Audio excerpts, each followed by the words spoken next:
Introduction to Zhiming. In the 11th year of Chongzhen, bandits ravaged the country, barbarians rampaged, the empire shattered, and the great buildings collapsed. Zhang Cheng traveled through time and was possessed by a cavalry commander. Coincidentally, the Tartars invaded, and he was ordered to ascend to the capital with the governor Lu Xiang. Let's see how Zhang Cheng can turn the tide, suppress bandits and eliminate the Tartars.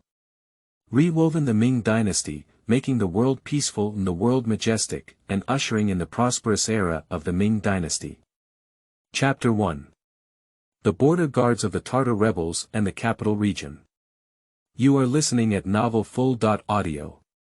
On the second day of October in the 11th year of the Chongzhen reign of the Ming dynasty, in the evening.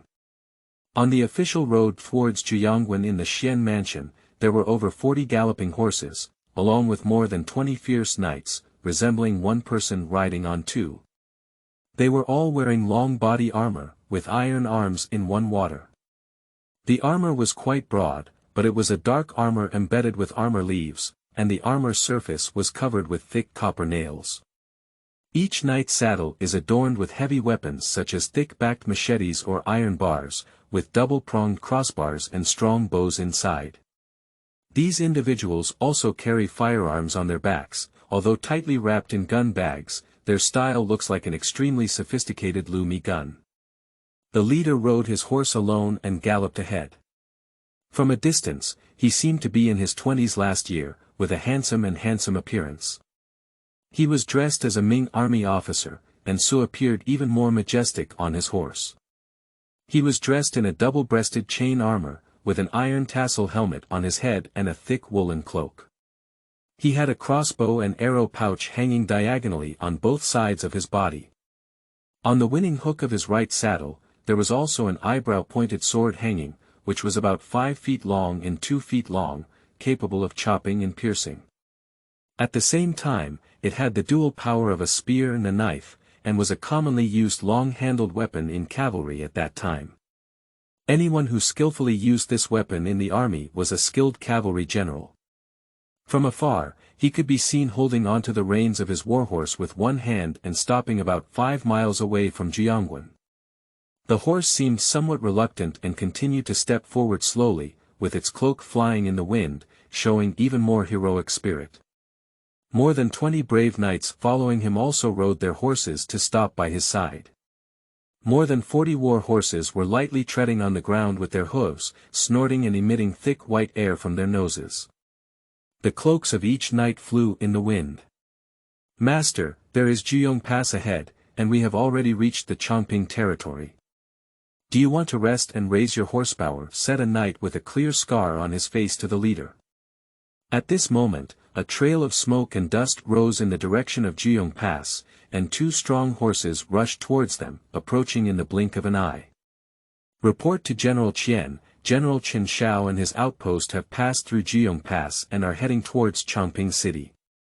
The gate is now wide open, please General Qian to pass." A young knight rushed towards the General Qian and reported loudly on his horse. The Grand Master Qian, mentioned by the knight, still held the reins of his warhorse with his left hand, lightly flicked the whip with his right hand, pointed back, and commanded in a deep voice, "Qinzhong, take 2 people and pass through Zhiyong Pass one by one. Be sure to rush to the bottom of Chongping City before dark, and order General Hu Xiao to lead the rear guard to collect fallen cavalry. I am waiting for him at the bottom of Chongping City." Delying. A young knight beside him stood on his horse and loudly agreed, leading 2 knights to gallop backwards, leaving behind a trail of smoke and dust. "The whole team has passed the level, follow me to Chongping." The leader of the Qianzong horse whipped and galloped towards Zhiyong Pass. Smoke and dust rose, and a group of knights followed closely behind, rushing past Yuanmen and heading towards their destination Chongping. This group of elite knights is a subordinate of General Zhang Yan of Xuanfu town, led by his nephew named Zhang Cheng, who was just referred to as the 1,000 Generals by the knights. Currently, General Zhang Yan's cavalry is in the position of 1,000 generals, leading nearly 1,000 cavalry under Zhang Yan's command. In September of the 11th year of the Chongzhen reign, Huang Taiji, the chieftain of the Donglu tribe, ordered his younger brother, Prince Dorgan of Domlu Rui, to serve as the commander. In Chief, with Hao Gu and Abatai as deputy generals, to command the left-wing troops, Domlu Bail Yuetua was appointed as the general of Yangwu, Dudu was appointed as the deputy general, and he commanded the right-wing troops. The entire army was commanded by the slave thief Dorgan, with a total force of about 100,000 soldiers. They successively passed through the Qiangxiling and Qingshangwen at the foot of Yan Mountain, destroyed our side walls, and entered. On September 28, they met with Tongzhou in the suburbs of Beijing, and invaded the important areas of our main capital.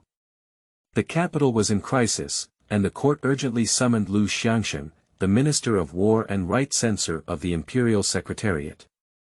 The Governor-General of Xuanfu, Datong, and Shaanxi, led the elite border troops of Xuanfu, Datong, and Shaanxi to quickly support the capital.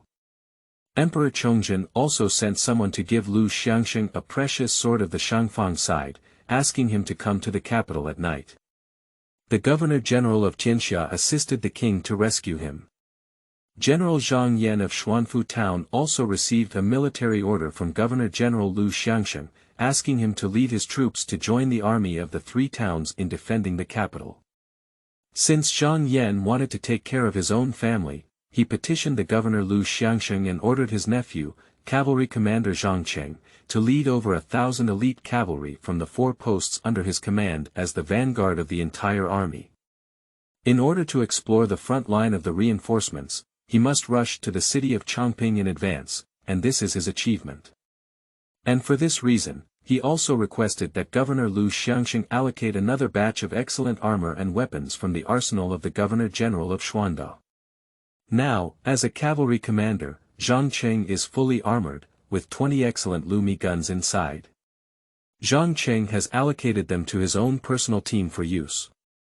After Zhang Cheng received the order, he only led 3 of the cavalry outposts to advance, deliberately leaving the right outpost to accompany Zhang Yan for reinforcements, nominally to enhance the cavalry strength around Zhang Yan because Zhang Yan only had over 200 cavalry soldiers from the Central Army outpost by his side, and over 1,200 infantry, led by another 1,000 presidents, arrived in Chongping later than the cavalry. Therefore, Zhang Cheng's move was reasonable, but the cavalry soldiers he left behind had other tasks. Running all the way, Zhang Cheng finally caught up with the army and arrived at the Jiong Pass, approaching Chongping. But now Zhang Cheng is no longer the same as before. About a month ago, it was the first day of September in the 11th year of Chongzhen. Zhang Cheng caused trouble with prostitutes after drinking in the town of Xuanfu. He led several military leaders under his command and brutally attacked another 1,000 households in the town. His uncle, General Zhang Yan of Xuanfu, beat him with a military baton, causing him to faint. When he was carried back to the barracks, he was already on the verge of death. Although Zhang Yan has some resentment towards Zhang Cheng, he is generally satisfied with his nephew's performance. Zhang Qinggong was skilled in archery and horsemanship, and had read more books when he was young. He was familiar with the art of war, knew the way to lead troops, and was able to share the joys and sorrows with his soldiers, earning him the support of his subordinates. However, he loved to drink alcohol and often caused disturbances due to drunkenness, which made him very angry. This time, out of a moment of anger, I saw that the soldiers in charge of punishment were beating Zhang Cheng's army stick too lightly, so I personally hit Zhang Cheng's 30 army sticks. His original intention at the time was just to let this nephew learn a lesson and get rid of the bad habit of drinking and causing trouble. Therefore, although he saw Zhang Cheng knocked out on the spot, he did not pay attention. But later on, upon hearing the words of the military doctor, Zhang Cheng was already on the brink of death, afraid of worrying about his life. Yu reading www.yuukangshu.net was filled with regret, deeply blaming himself, afraid that Zhang Cheng might have some serious problems, and he would be sorry for his widowed sister. Lol. But no one expected that Zhang Cheng had been in a coma for 3 days and 3 nights. Before the grain of rice could enter, he woke up on his own. Although he was initially a bit confused and people around him often didn't know what he was saying, fortunately his body was not seriously affected, but his breath was weak. However, as long as he rested and nurtured well, he had no worries about life. This made Zhang Yan extremely relieved, and he quickly took him to his own home to continue taking care of and recuperating. After about 10 days, Zhang Cheng basically recovered and his basic activities were no longer affected. However, he could not play with knives and guns, ride horses and shoot arrows in the military camp like he did earlier, and still needed to rest for a period of time to fully recover. The only problem is that after this nephew recovers from illness, he often daydreams alone and talks to himself alone. However, fortunately, his health is not a big deal anymore, so Zhang Yan takes it easy. Other issues have become minor matters and he doesn't pay much attention to them.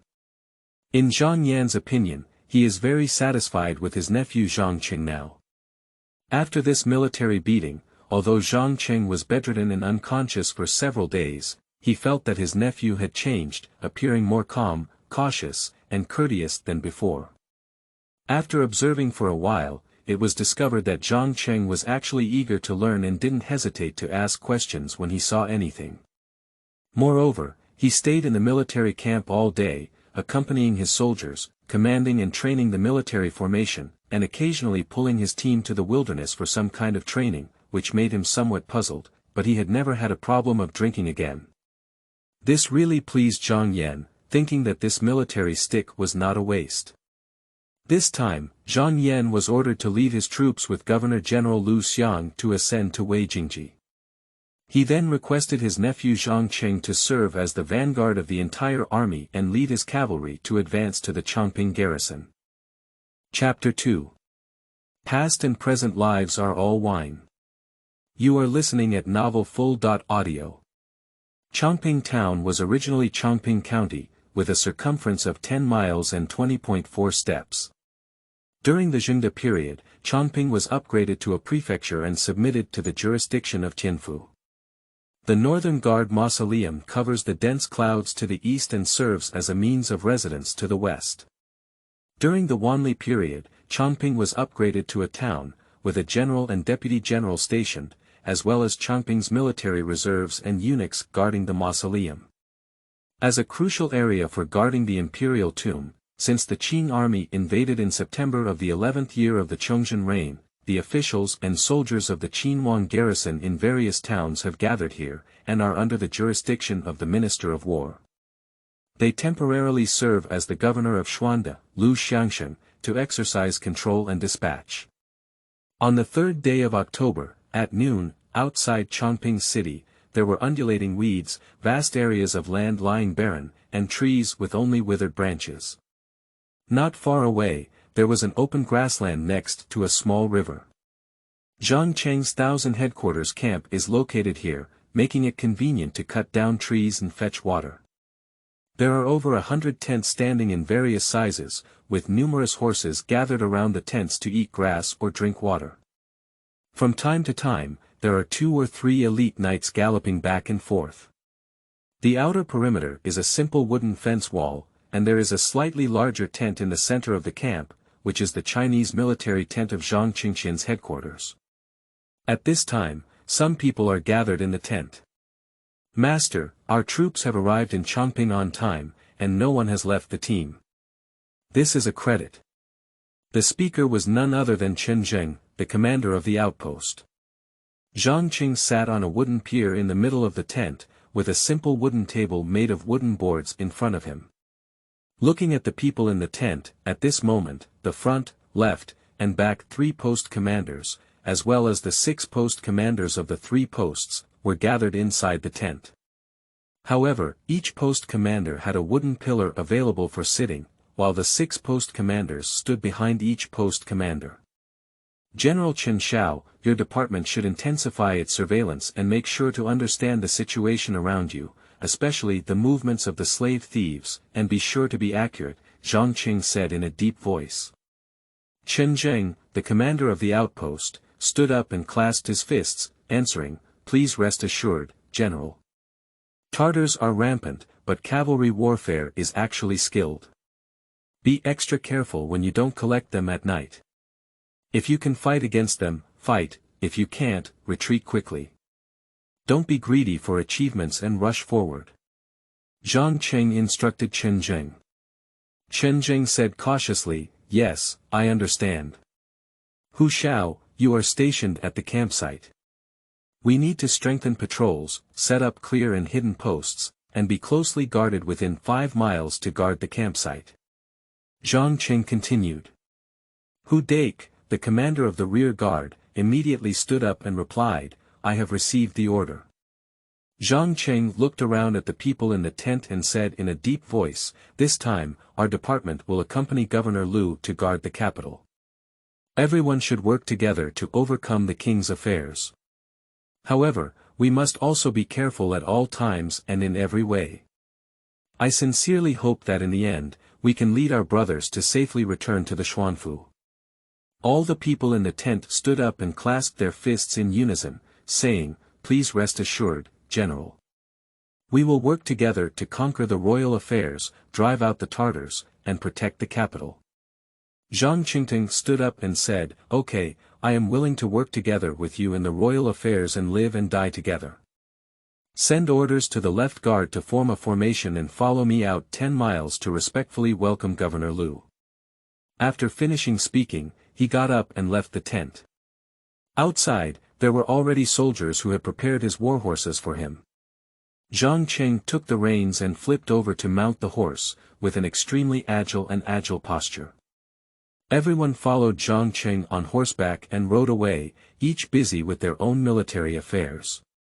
Only Zhang Guangda, the commander of the left outpost, closely followed Zhang Cheng, along with his 20 guards. And the 2 generals of the left guard rode their horses back to gather their respective troops. Zhang Cheng rode his horse to patrol around the campsite, and soon a rider rushed over. The cavalry on horseback did not dismount, but instead stood on the horse and reported to the left sentry commander Zhang Guangda in a loud voice, report to the left sentry commander, the formation is complete. Before Zhang Guangda could speak, Zhang Cheng galloped out on horseback. Zhang Guangda had to ride his horse and follow Zhang Cheng, with 20 of his guards behind them. On the open space near the camp gate, more than 200 knights from the 2 battalions of the left sentinel were queuing up and waiting. Zhang Cheng came galloping on horseback, but with just a wave of his whip, he ran out of the camp gate. Then, the first commander of the left sentry followed behind the main commander, while the second cavalry of the left sentry followed behind the first commander and ran out of the camp gate towards Jiangwen. On the 3rd day of October, it is already noon. Outside Chongping city, about 7 or 8 miles away from Jiangwen, there is an unknown small hill about 100 meters high, which is very gentle and sparsely covered with trees.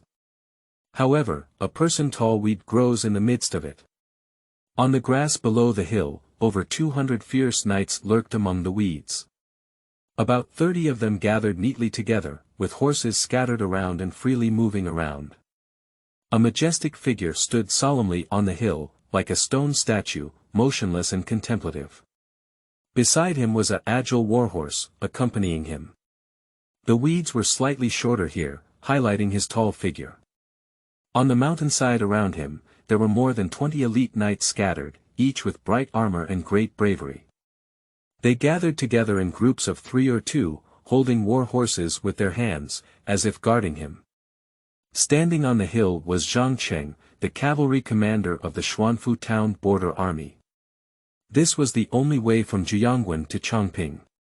He was waiting here, holding the title of Minister of War and Right Censor, bestowing the Shangfang sword, the Governor-General of the world's diligent kings and horses, the Governor-General of Xian, De, and Shaanxi, Lu Xiang, and of course, his uncle, the Xuanfu town councillor Zhang Yan.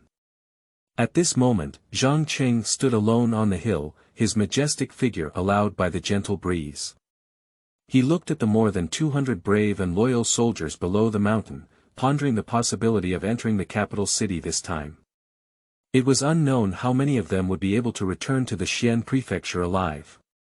But what is causing him to ponder now is not this problem at all, but why did you come to Zhiming? Zhang Cheng shouted repeatedly in his heart, asking himself more than once. But he didn't know what was going on, he racked his brains and couldn't figure it out. I only vaguely remember that day was in July 2017. At that time, he led a team to investigate a major case, received praise from his superiors, and was credited once. He paid out of his own pocket to invite several subordinates to come out of the restaurant and went out to eat and drink a good meal. Although I did drink a little too much alcohol, wouldn't I end up drinking myself until the Ming dynasty? Does he vaguely remember what happened when he had already returned home? Zhang Cheng only felt that this memory was a blank space in his mind. No matter how he thought, he couldn't recall any trace, and the memories of his past life gradually blurred with the passage of time, as if he was gradually forgetting the bits and pieces of his past life. Thinking and thinking, my heart couldn't help but become chaotic again. The more I thought, the more I couldn't understand. One head turned into two big ones, and I couldn't figure out what was going on. The journey of dog blood has made me dress more clearly, hasn't it? Zhang Cheng couldn't help but curse at this thought. This matter has been going on for a month now, but it is still the biggest problem that troubles him, or it may be an unsolvable puzzle. Fortunately, he was born with an open-minded personality, so if he couldn't think clearly, he wouldn't continue to think. Otherwise, if he really got stuck in a bull's horn, he might be confused. He doesn't want to become insane just as he travels. As for humans, we still need to find ways to continue living. Only by working hard can we gradually explore the unsolvable puzzles. Now he is thinking about the promotion of Lu Xiang to the capital of Wei. As a history enthusiast, he still has a deep memory of the history of the Ming dynasty, especially the decades since the end of the Ming dynasty. But he only knew the ultimate direction of history and the major events that occurred during the late Ming dynasty, such as the Jiannu society breaking through the border walls and invading Beijing in the 11th year of Chongzhen, and even attacking Jinan, which he knew. And this time when he entered the capital, Lu Xiang would fight against the main force of Jiannu in a big battle, ultimately killing the giant deer. He was also aware of this, but Jiannu was at a loss about the specific battle route and some details during the invasion of the Ming capital. Thinking about the fact that Lu Xiang lost a giant deer in battle, I am actually powerless. Yu reading www.yuukangshu.net has no choice but to take a step-by-step, first find a way to protect myself, and then strive to save myself some more capital for future growth, which is truly true. Damn it! Zhang Cheng cursed softly again. He vaguely remembers when he read online novels in his past life, and often people wrote about themselves traveling, carrying this system or that magic weapon. There is also a solar-powered computer that can search for information 24 hours a day. The technology is booming, it's really amazing. It can easily crush all kinds of ghosts and snakes without thinking, and roam the entire Earth. Even those carrying tens of thousands of containers as warehouses cross the country, all equipped with refrigeration equipment. Inside, there is endless meat, various modern materials, and military equipment. The purpose of crossing is to breathe the fresh air of the Ming dynasty, which is more comfortable than vacationing. Even worse, he was able to conduct various technological experiments multiple times with his own hands before crossing over. He could simulate the conditions of the Ming dynasty with various modern technologies that he could think of in later generations, and after crossing over to the Ming dynasty, he could directly use these well-tested black technologies. I really admire his brainpower, and even after crossing over, he can still remember. But for myself, it seems like I haven't even brought a single strand of hair. I'll have a good drink for Mao, and then TMD will travel. Zhang Cheng roared in his heart, as if venting the unfairness of heaven towards him. Are you dreaming? Even if it is, then this dream is too long. It has been over a month and still hasn't woken up. And it's also thrilling enough. Just as I had this dream of time travel, I realized that I was in the cannibalistic end of the Ming dynasty. More importantly, I was being driven by ruthless history, following the war god Lu Xiang of the end of the Ming dynasty to send a giant deer to death. Damn it, forget it, let's settle down now. Zhang Cheng comforted himself. Chapter 3 As soon as I come, I will settle down. You are listening at novelfull.audio. Fortunately, after Zhang Cheng crossed over, the body he possessed was still good. This new body is not only sturdy, but also skilled in archery, horseback riding and archery, and even skilled in immediate combat. In addition, he is also a cavalry commander, and his uncle is Zhang Yan, a member of the Xian mansion. Although this uncle who was picked up will soon be killed in battle with the loyal sole supervisor of the Ming dynasty, Lu Xiang, during the Battle of the Giant Deer. Thanks to Zhang Yan's care, I, as a cavalry commander, can be considered as Zhang Yan's personal servant. Not only do I maintain good training in daily life, but my weapons and equipment are also passable. In this era of border troops, I am considered good. And before occupying this body, the former Zhang Cheng was also an excellent person. The original Zhang Cheng started reading and literacy at a young age, and even passed the Tongxing exam. Later, at the age of 17, due to the death of his father and the decline of his family, he joined the military with his uncle Zhang Yan, who was serving as a general in Xuanfu town. His family is already a military aristocratic family, and his father has also studied since childhood.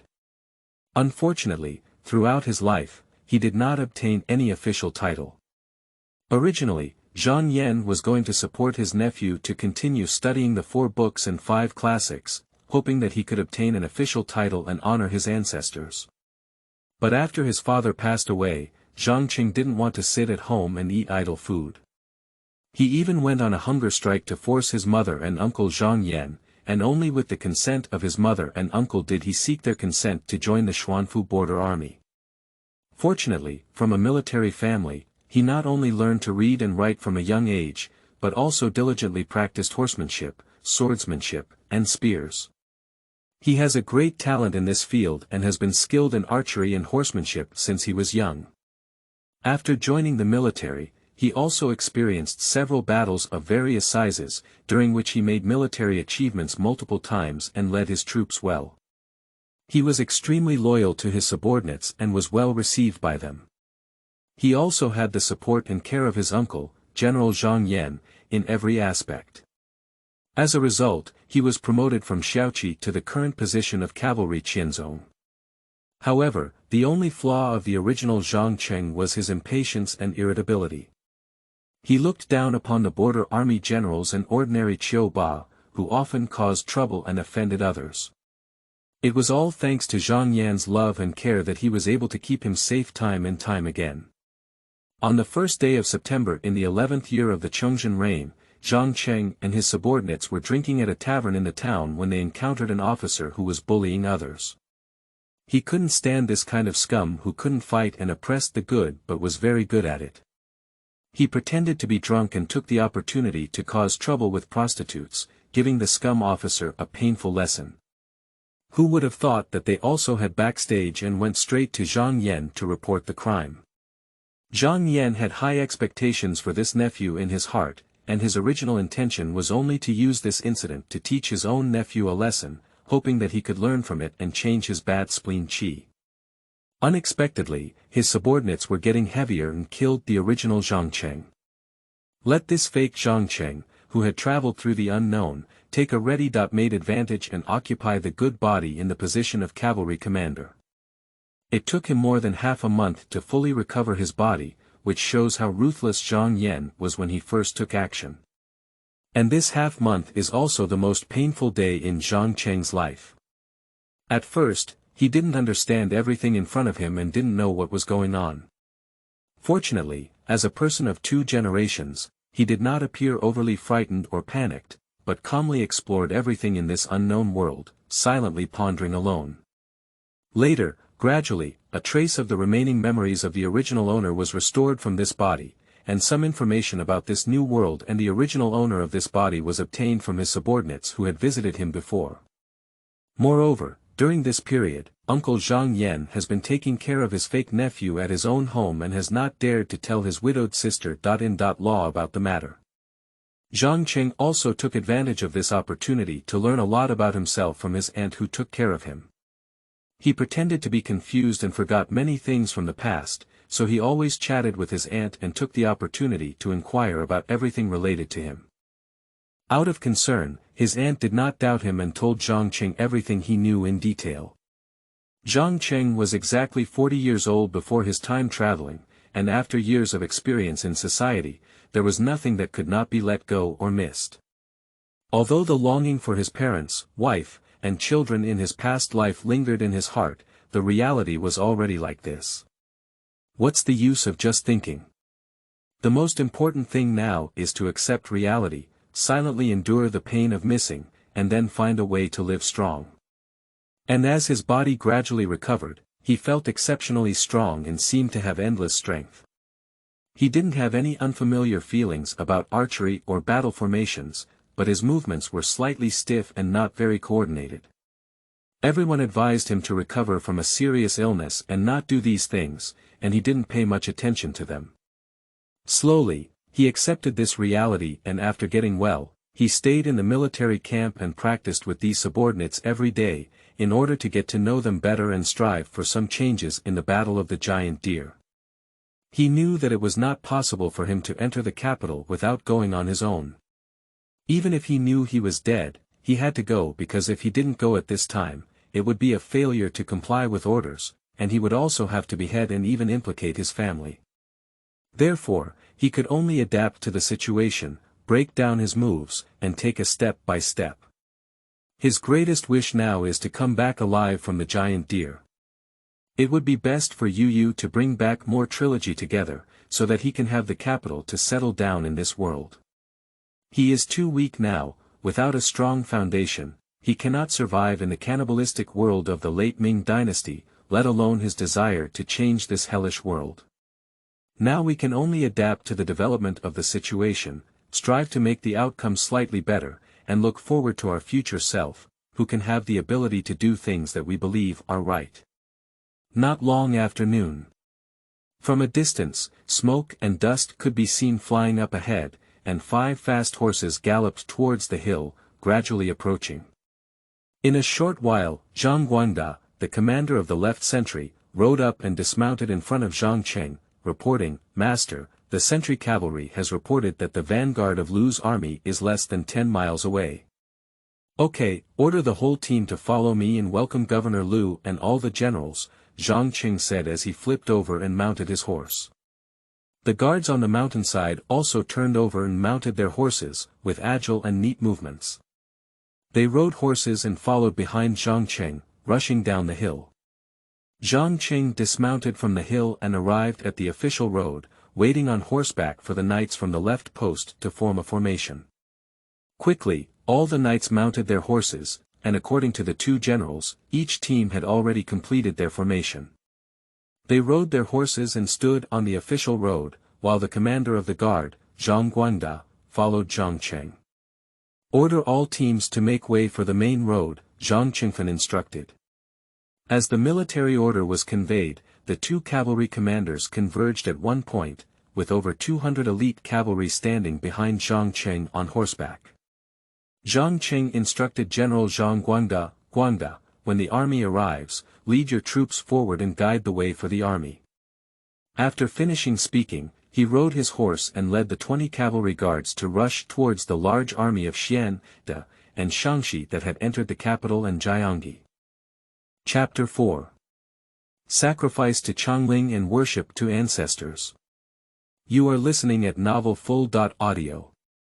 On the 3rd day of October, at the end of noon, Zhang Cheng was riding his horse with his uncle Zhang Yan on his way to Changling. Changling, located at the southern foot of the main peak of Tianshou Mountain outside Chongping City, is the joint tomb of Ming Qingzu Zhu Di and Empress Su. It is one of the 13 ancestral tombs.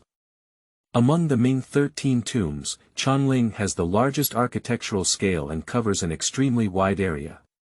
Its floor plan is in a front and back circular shape, with a square section in the front consisting of 3 courtyards connected in front and back.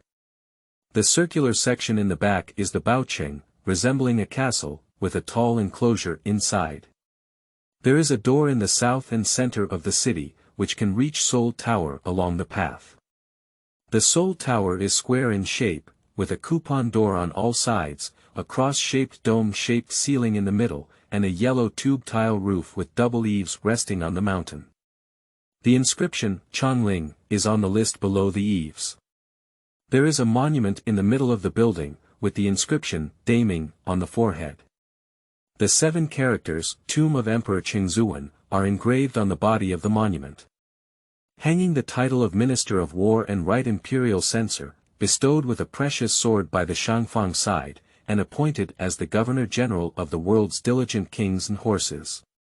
Lu Xiang, the Governor-General of Xian, De, and Shaanxi, rode his beloved Mount Wuming in the middle before even having lunch. Officers from Xian, Datong, and Shaanxi's 3 towns, including the General, Deputy General, General, and Guerrilla, followed around, carrying sacrifices prepared on the way through the Great Red Gate, and headed all the way to Chongling to pay tribute to Emperor Zhu Di, who was known for his martial arts. Zhang Cheng happened to come to welcome Governor Lu. Fortunately, he caught up and was called by his uncle, General Zhang Yan, to accompany Governor Lu and all the generals to Chongling to participate in the worship of Emperor Chengzu Yongle. At this moment, Zhang Cheng knelt behind his uncle Zhang Yan and stole a glance at Lu Xiang, the Governor-General of Xuanda, who was kneeling on the ground. He looked very young, less than 40 years old, with a fair complexion and a slight touch of dust. His chin was slightly pointed, making him appear very thin. Sure enough, as described in historical books, she is fair and thin, with a sparse and long beard on her chin, just like a scholar, not at all like a person skilled in horseback riding and shooting, able to lead the way in charge into battle. But his pair of sword eyebrows, towering cheekbones, and broad forehead carried a calm and resolute aura.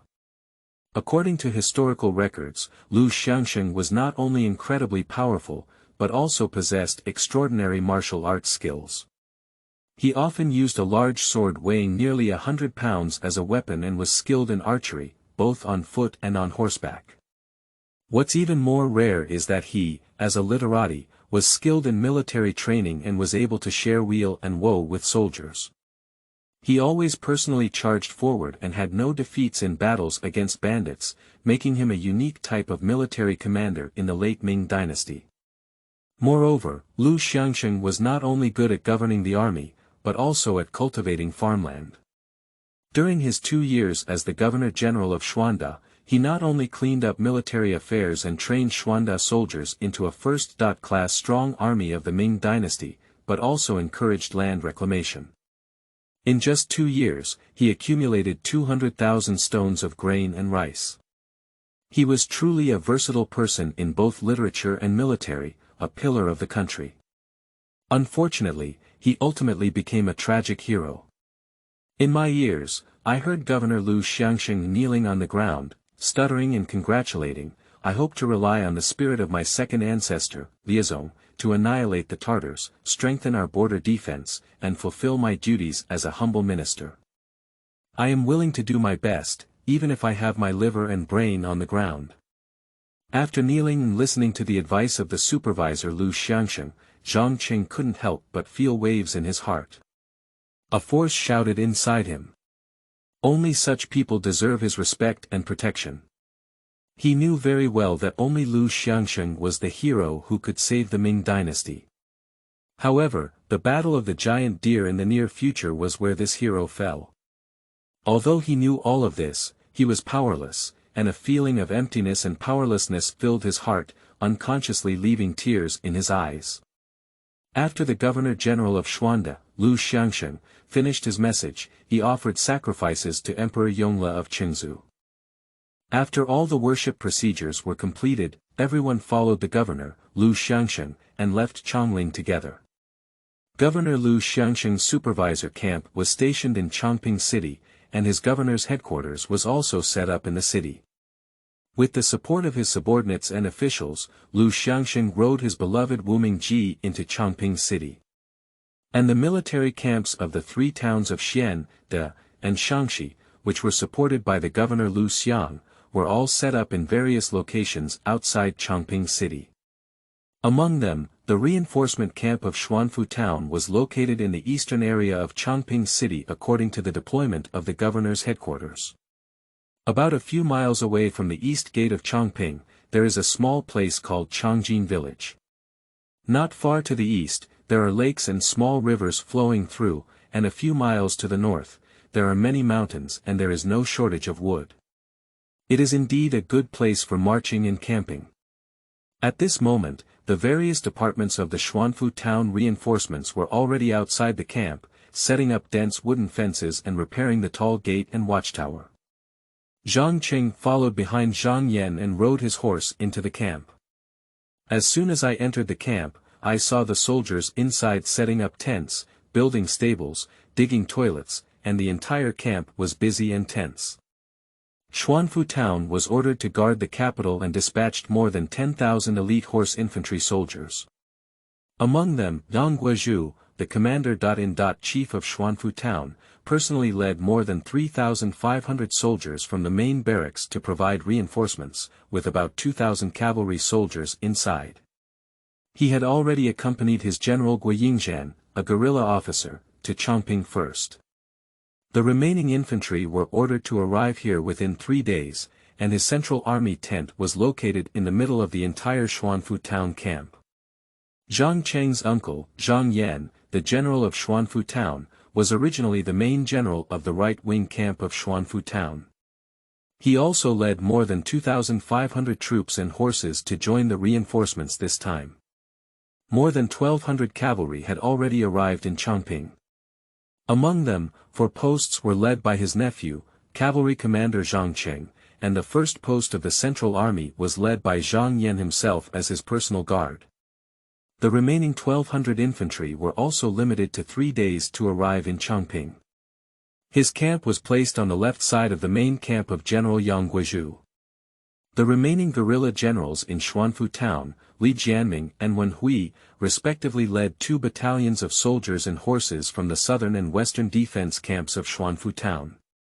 They each brought 2,000 infantry soldiers into the reinforcements, all of whom had the same horses of 3 steps and 7 steps. The cavalry also rushed to Chongping, and the infantry could only arrive within 3 days. Their camps were respectively placed on the right and rear sides of the main camp of General Yang Guizhu. The above are all the troops and horses ordered to guard the capital city of Xuanfu town this time, with a total force of about 10,000 reinforcements. The current reinforcements are all cavalry from various battalions, about 4,000, all of whom are the elite of Xuanfu. The remaining nearly 6,000 infantry will take 3 days to arrive here. When returning to General Zhang Yan's camp, Zhang Yan's central army tent had already been erected, and 2 personal soldiers were standing outside the tent to guard. He jumped off his warhorse and said to his nephew Zhang Cheng, "Chenger, let's have lunch at my uncle's tent." "Yes, my nephew will come over with just one command when he returns to the camp," Zhang Cheng said and then rode away. About 15 minutes later, Zhang Cheng rode his horse back to Zhang Yan's tent, dismounted, handed over his warhorse to Zhang Yan's personal soldiers, and walked into the tent. The layout inside Zhang Yan's tent is quite simple, with only a large wooden table placed in the middle and top position. Now, there are some simple dishes on top, such as salted meat, steamed buns, and rice soup. The border troops in Xuanfu town and Datong town were influenced by Governor-General Lu Xiang, and most of the generals were also extremely simple in their daily lives.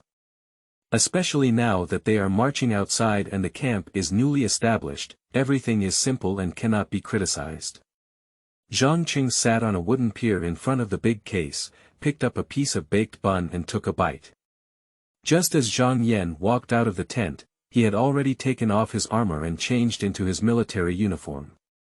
Chapter 5. The Governor Summons All Army Generals. You are listening at novelfull.audio. Zhang Yan's general's tent is divided into 2 rooms, the inner and outer. The outer room is used for regular meetings with subordinates and also as a place for dining. The inner room is his resting place. Seeing that Zhang Cheng had already returned, Zhang Yan smiled and said, "Are you a starving ghost reincarnating?" Upon hearing the sound, Zhang Cheng lifted his head and chewed on a piece of dried salted meat. With a slightly vague smile, he said, "I've been marching for days and I'm so hungry. This salted meat is really good." Zhang Yan came over to sit down, but was not in a hurry to eat. He just looked at Zhang Cheng with a very kind gaze. After a while, he spoke calmly and said, "Eat slowly, uncle will take care of you when you're full." Zhang Cheng swallowed the steamed bun in his mouth and took another sip of rice soup before saying to Zhang Yan, "Uncle, do you think our army's entry into the garrison will go smoothly? I heard that the emperor intends to negotiate with the Tartars for payment, and Yang Gu, the minister of war, is already planning this matter." Zhang Qingyue's voice became quieter and he kept his eyes carefully watching the changes on Zhang Yan's face. At this moment, Zhang Yan had just picked up a baked bun when he heard Zhang Cheng mention Jin Shanghe and his courtiers. He immediately stopped and said, "Stop talking, is Jin Shanghe something you can casually mention?" After finishing speaking, he started eating the baked buns in large gulps. In fact, on his way to Chongping, Zhang Yan had already heard about this matter.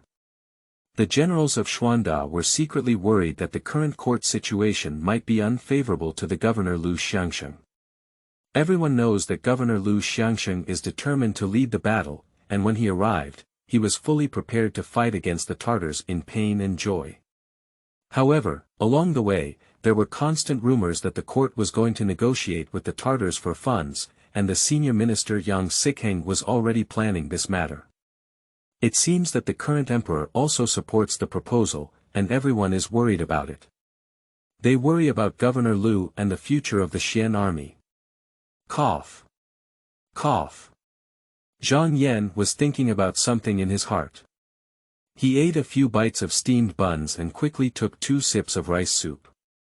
He looked up and saw Zhang Cheng standing there, speaking to him in a loving and gentle voice. "This kind of thing is not easy to say, and it must not be mentioned in the military in the future." Zhang Cheng was moved by the love in his uncle's eyes and said sincerely, "Yes. Uncle, rest assured that Cheng'er won't mention it in the future." Zhang Yan said to him in a deep voice, "We only need to follow the military orders of Governor Lu and Yang Junmen when we enter the guard this time." With a loving expression in his eyes, he looked at Zhang Cheng and continued, "As for the matters above the court, we will have those civil officials and elders to solve them. We don't need to worry about them anymore." "Yes, uncle." Zhang Cheng was moved by these words and said, "Cheng'er, I have taken note." Zhang Yan finished eating a baked bun and looked at Zhang Cheng in front of him with satisfaction. He felt somewhat comforted. He had no children at his knees, only a daughter, and had long regarded Zhang Cheng as his own son. Now it was time to observe and test him. He also wanted to use this opportunity to enter the capital and help Zhang Cheng accumulate some military achievements. How did he know that he would follow Governor Lu to die at the behest of a giant deer? Then, full of love, he asked, "Cheng'er, your body and bones have only been good for a short time. It's okay to run long distances, isn't it?"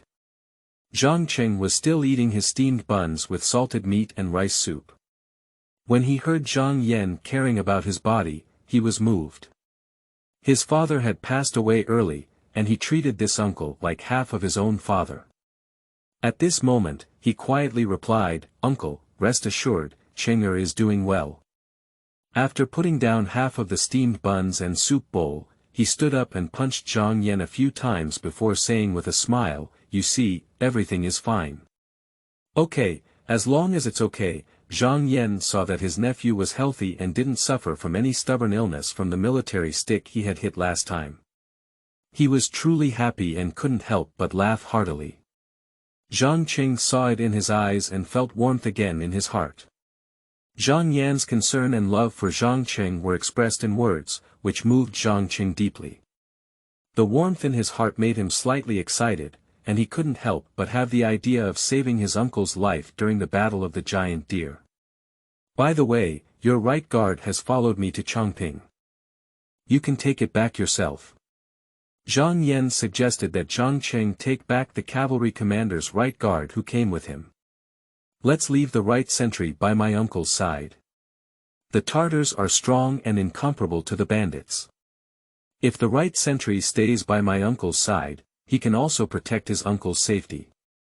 Zhang Cheng replied with a smile, seeing that there was no ill will on Zhang Yan's face. He then continued, Uncle only has more than 200 cavalry soldiers from the Central Army sentry, their strength is too weak. Zhang Cheng sincerely spoke of his concerns. You have a heart. However, do you think I have been protected all these years? Besides, the infantry of Lu Xiang's battalion will arrive in Chongping in 3 days. Your uncle's safety should be worry-free, Zhang Yan said confidently. My nephew is still not at ease, so the right guard should still be by my uncle's side. Zhang Cheng said, then grabbed a piece of salted meat and put it into his mouth, chewing it heavily. Zhang Yan looked at Zhang Cheng with a solemn voice in his eyes and said, Uncle, I've been fighting in the battlefield for many years, and I'm not old or weak enough to need someone to protect me. After speaking, it ignited a sense of pride in his heart, and he couldn't help but burst into laughter. Zhang Cheng sat next to him, laughing with him.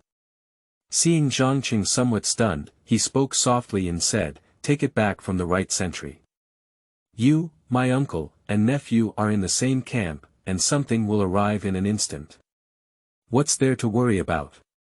Upon seeing his uncle's words, Zhang Cheng no longer persisted because he was well aware that Zhang Yan's danger lay only in the Great Deer.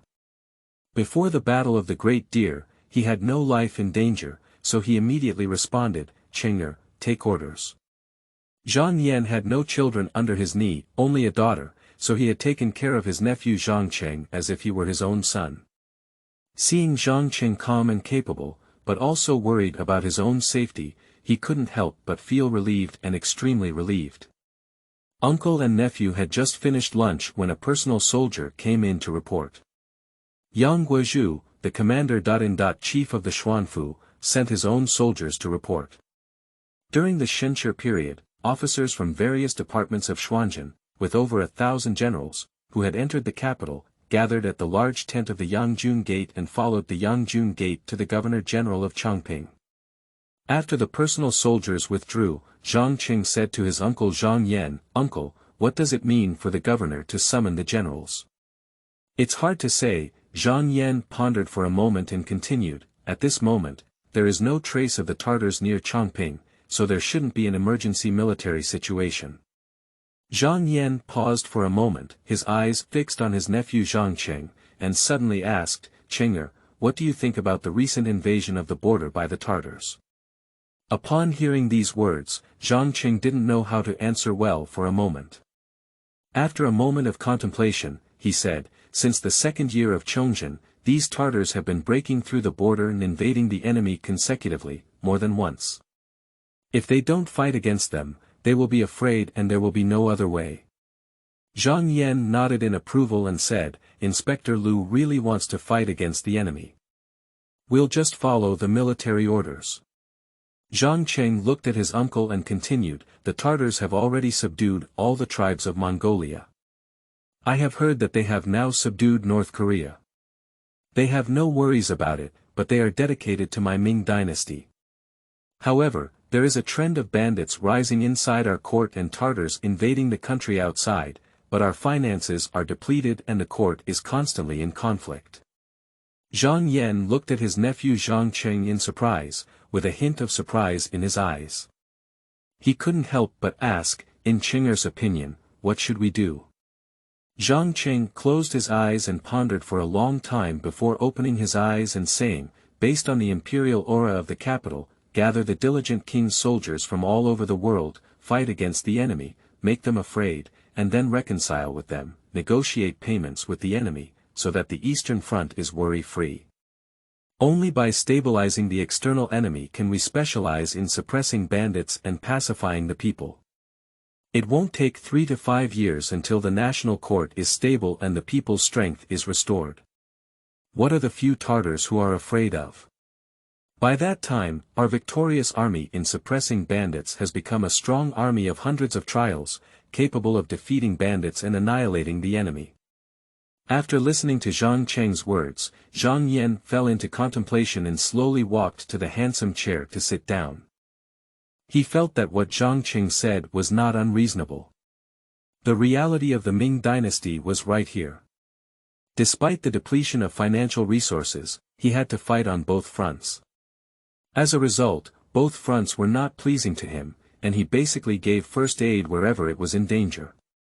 He was constantly consumed by various forces, and eventually the national affairs deteriorated, lacking an overall strategic policy, which was not beneficial to the national affairs. If we follow Zhang Cheng's words and recruit the troops of the current King Qin, rely on the fortified city, engage in fierce battles with the prisoners, wait until we can drive away the Tartars, and then negotiate with them for funds. The saved Liao's salaries will be used to specialize in suppressing bandits and pacifying the people. Why worry about the instability of the bandits and the continuous internal turmoil? Liao Pei. Yes, it's Liao Pei. Zhang Yan had a vague feeling that something was wrong with what Zhang Cheng was thinking, and suddenly he woke up. The problem lies in the Liao dynasty's salary. The annual salary of 3.4 million taels is the source of wealth for many high-ranking officials and generals in the capital, and who can move it? Whoever moves is the enemy of the warlord family in Liaodong, and the mortal enemy of the officials and elders who profit from it in the court. At this point, Zhang Yan couldn't help but exclaim. Chapter 6. Do not let the governor know. You are listening at novelfull.audio. Inside the military tent, General Zhang Yan of Xuanfu town stared solemnly at his nephew Zhang Cheng and said in a deep voice, although what you said just now is not unreasonable, the matter of discussing the payment with the prisoners is very important and not something that our generation can discuss. Chenger, please do not talk too much about this matter in the future. Zhang Cheng quickly answered, Uncle, please rest assured that you only dared to speak to him just now. Chenger will never speak to anyone else. Zhang Yan nodded and focused on eating. He felt that his nephew had undergone tremendous changes recently.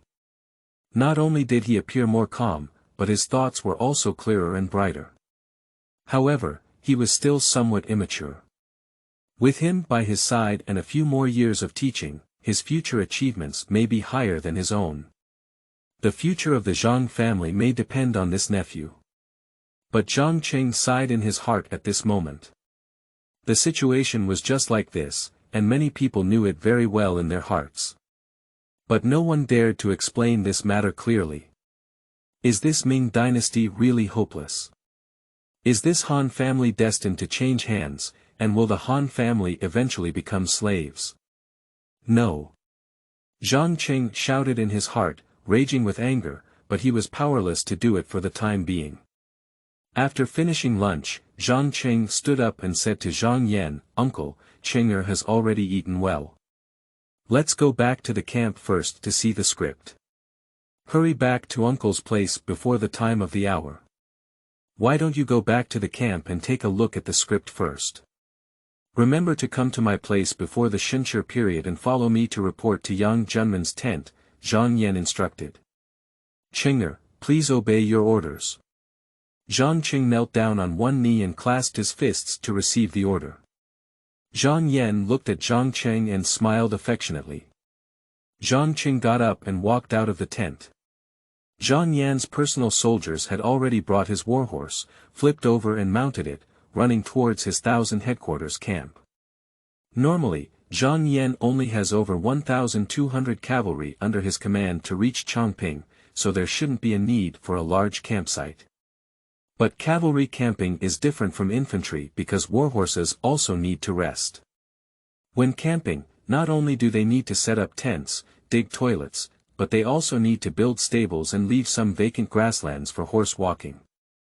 Therefore, Zhang Yan's camp covers an extremely wide area. Moreover, it is necessary to reserve a campsite in advance for the more than 1,200 infantry who are about to arrive later.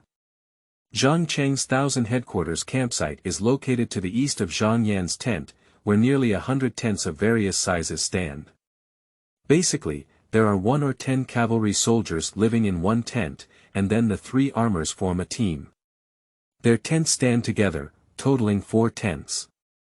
And the warhorses are managed in a centralized manner, with about 40 warhorses equipped with a wooden fence covered with rainproof oilcloth, which is both rainproof and sunproof. The concentrated warhorses are taken care of by 2 cavalry from each armored wheel, and the cavalry from each team, who also serve as a horseshoe maker, is responsible for inspecting the horseshoes of the warhorses and handling them if necessary. The slightly larger marching tent located in the middle of the Qianzhong camp is Zhang Cheng's Qianzhong camp. Returning to their headquarters camp, all the soldiers had already had lunch. At this time, some of them are taking care of their warhorses. For cavalry, warhorses are their first life, and weapons and armor are their second life. Therefore, everyone attaches great importance to their respective warhorses. When there is nothing to do, they should first take care of their warhorses, and then organize their weapons and armor. In addition to helping take care of the warhorses, there are also those who gather together to chat. They are all gathered one by one, and they are usually together with deep feelings. When they have free time, they chat together from place to place, occasionally competing with each other, or exchanging battlefield fighting skills and personal experiences. But most cavalry are sorting out their weapons and armor, especially bows and arrows, which need to be carefully checked before battle. Bows and arrows are extremely well maintained, otherwise their bow strength will be much worse, and some maintenance is not good, and they may even be unusable. This time, as the governor Lu Xiang ascended to the capital city, everyone knew in their hearts that they were here to fight against the Tartars, so everyone knew very well that there would definitely be a series of major battles in the future, and weapons and armor were the second life of cavalry. When fighting on the battlefield, cavalry relies on horses and weapons and armor, so when they have nothing to do, they are accustomed to organizing and maintaining their weapons and armor well. Especially for long-range weapons such as bows, arrows, and three-eyed guns, they must be maintained regularly. Before actual combat on the battlefield, they must be carefully inspected to ensure that there are no problems with the weapons. On the battlefield, for every additional enemy killed, one's own safety increases. Zhang Cheng arrived at his camp, jumped off his horse, and immediately came over. A guard personally led the warhorse away and took it to the newly built temporary stable in the camp to rest. Behind his grand tent, there is a temporary stable where Zhang Cheng and his 20 personal guards keep their warhorses. In Zhang Cheng's personal team, there are also 2 part-time horse masons, and the maintenance of the warhorses is basically the responsibility of the 2 of them. Every time they are stationed for rest, the personal team will take turns sending 2 team members to help them take care of the warhorses. On the left and right sides of his tent, there are barracks for the guards, each with 10 carefully selected guards. These guards are not only skilled in archery and horseback riding, but also young men in their 20s, strong and energetic. The most important thing is that these carefully selected guards are very loyal to Zhang Yan and Zhang Cheng's uncle and nephew, without any rebellious intentions. Zhang Cheng walked into his military tent, and the captain of the personal guard, Chen Zhong, quickly followed him in. After waiting for Zhang Cheng to sit down, he asked softly, "General, do you have any orders?" Zhang Cheng had just sat down and looked at Chen Zhong, saying, "Send someone to invite 3 general sentinels to come over, as well as General Wu, the right sentinel, who is setting up camp with the general. Go and invite him over too." "Yes, Mr." Chen Zhong agreed decisively and turned around to arrange outside the account. Chen Zhong also comes from a military family in Xuanfu town. He has just turned 20 years old this year and is only 2 years younger than Zhang Cheng. His father was a personal soldier under General Zhang Yan, and Chen Zhong had been fighting since childhood. He was particularly skilled in horseback riding and archery, and was also very skilled in horseback combat. Since joining the army at the age of 17, he has always been a leader in the military. At the age of 18, he began to follow Zhang Cheng and is now the manager of Zhang Cheng's personal guard team. He is loyal to Zhang Cheng. Zhang Chengjuan's tent is even simpler. In the front tent, there are only a few newly cut wooden pillars used as chairs, and a temporary wooden platform used as a desk. In addition, there is nothing else, and the back tent is his resting place, containing his bedding and other personal items. With nothing to do, Zhang Cheng went to the back account and took out a book, but it turned out to be Qi Xiaobao's Practical Records of Training Soldiers. Sitting on the wooden pillar behind the desk, he opened it and read it with great interest. This book was brought by Zhang Cheng from Zhang Yan's bookshelf while he was recuperating at his uncle Zhang Yan's mansion. Although Zhang Yan is not very literate, he enjoys reading.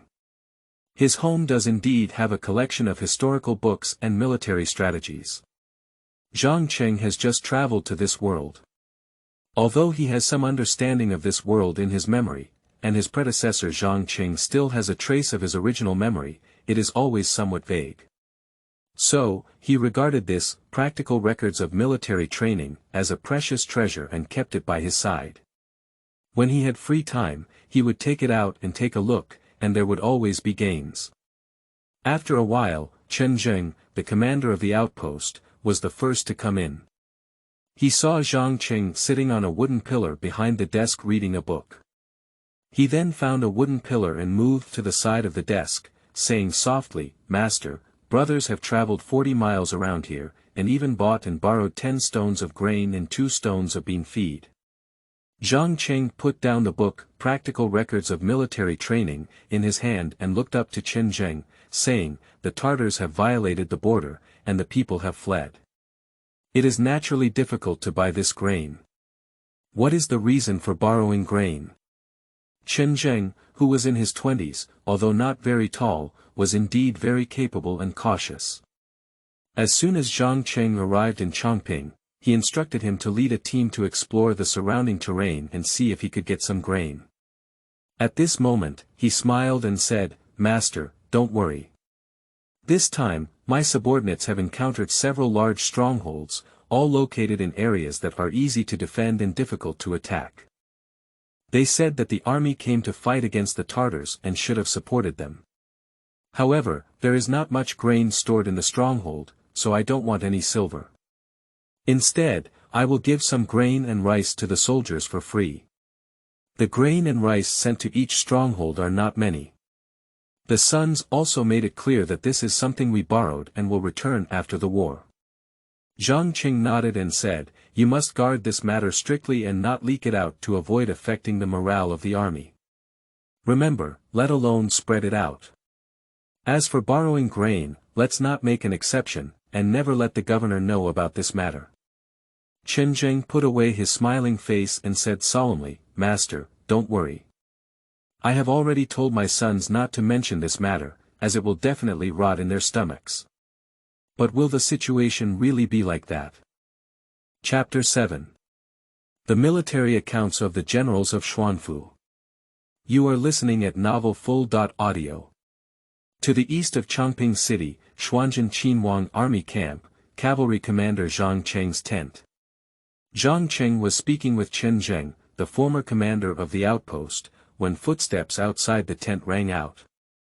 However, Zhang Guangda, the former commander of the left outpost, and Hu Dake, the later commander, entered together.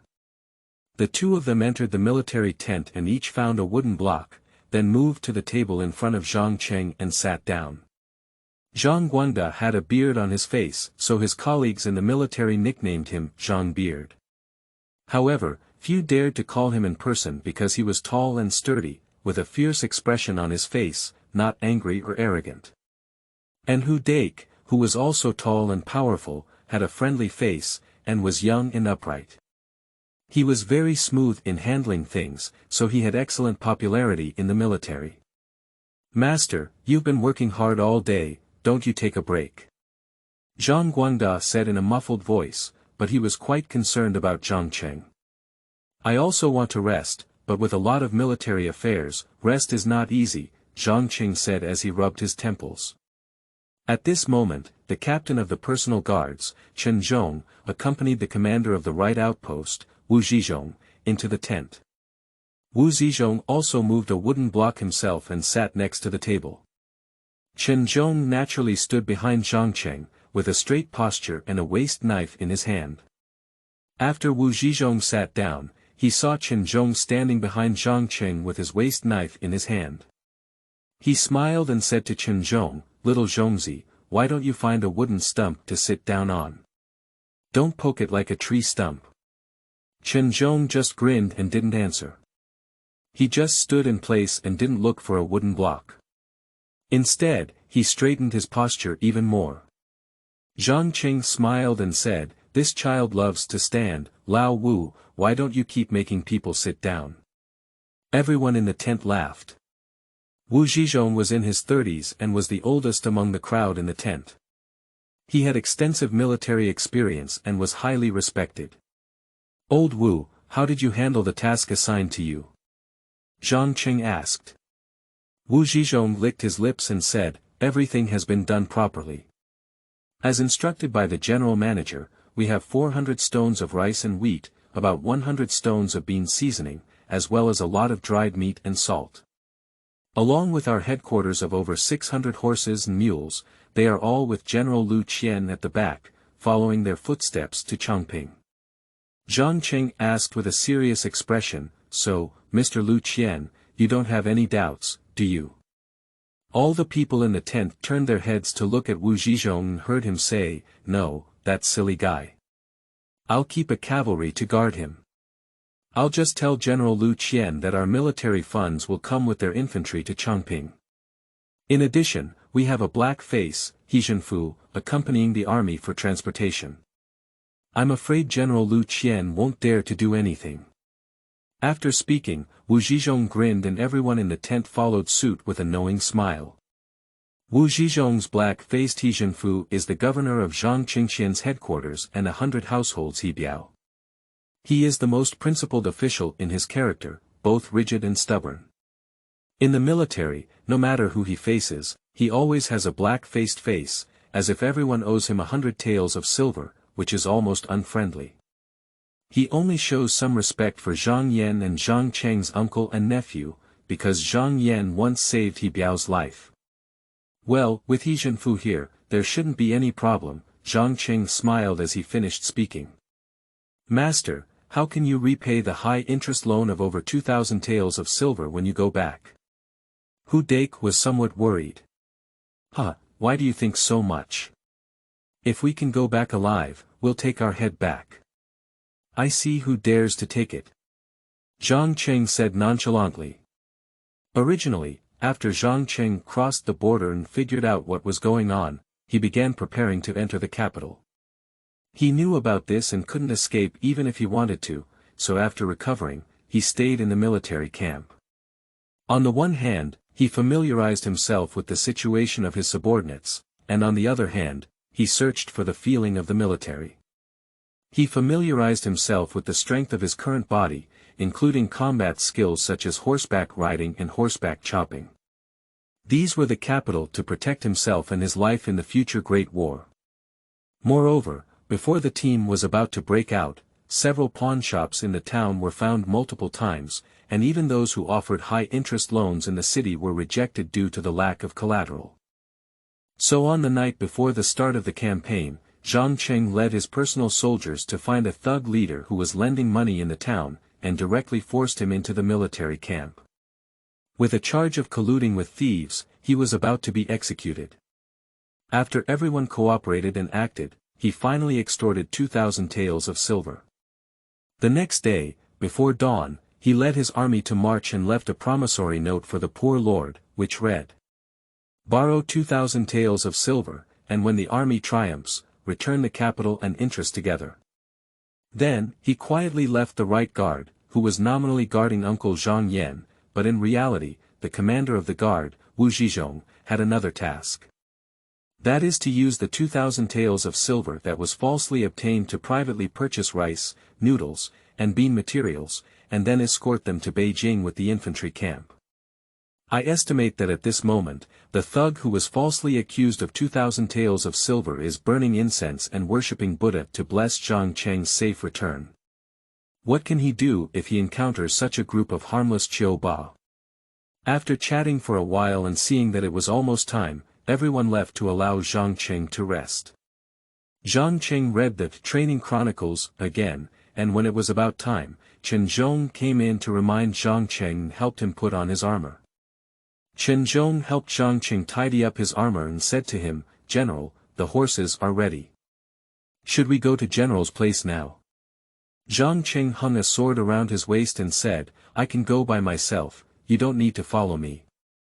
After finishing speaking, he stood up and went out of the tent, took the reins from his personal soldier's hand, flipped over agilely, stepped onto the warhorse, and whipped away.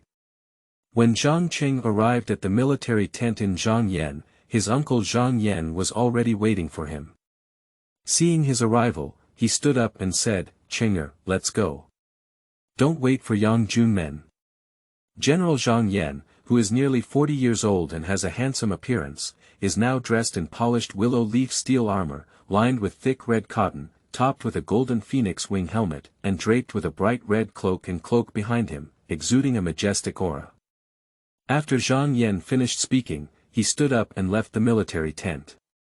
Zhang Cheng waited on his uncle to mount his horse, and he himself climbed onto the warhorse and followed behind Zhang Yan, running towards the central army tent of Yang Guizhu, the general of the Xuanfu.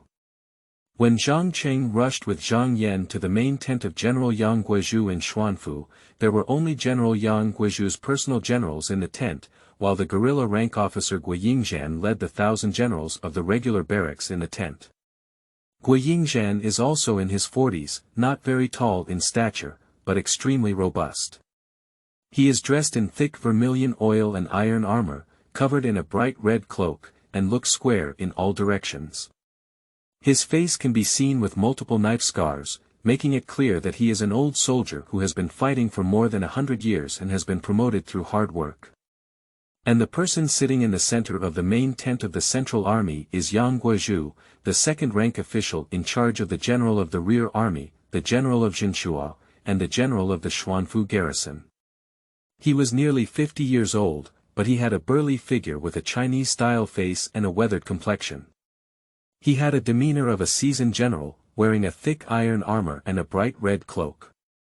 He sat on a large chair, not angry or arrogant, with a table in front of him and several large tea bowls on the table. Upon seeing Zhang Yan enter, he glanced at Zhang Cheng with both eyes, looking at him with a majestic aura.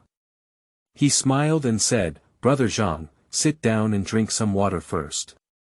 When the two guerrillas arrive, we will go to the Governor-General's office together."